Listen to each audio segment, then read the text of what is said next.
पंजाब के रिहायशियों के लिए बड़ी खुशखबरी। पंजाब हुकूमत का अगस्त और सितंबर के बिजली बिलों में 500 यूनिट तक बिजली इस्तेमाल करने के लिए फी यूनिट 14 रुपये कमी का ऐलान कर दिया।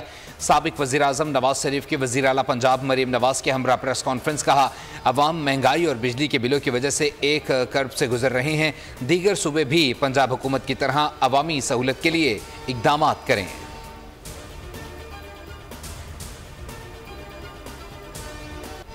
पंजाब वालों को नून लीग की हुकूमत ने रिलीफ दे दिया, हमें कब मिलेगा? सिंध, खैबर पख्तूनख्वा और बलूचिस्तान के शहरियों ने सवाल उठा दिया। बोल के माइक पर कहा, दीगर सूबाई हुकूमतें भी पंजाब हुकूमत की तकलीद करें।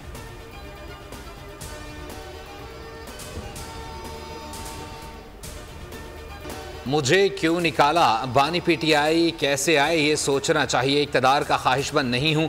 2017 में मुंतखब वज़ीर आज़म को निकालने के सबूत मौजूद हैं।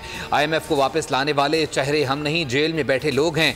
साबिक वज़ीर आज़म नवाज शरीफ की प्रेस कॉन्फ्रेंस कहा, ये लोग मुल्क को तबाह करके चले गए, अवाम इनके धोखे में ना आए। जो लोग मुल्क को इस मकाम पर लेकर आए वो नाकाबिले माफ़ी हैं।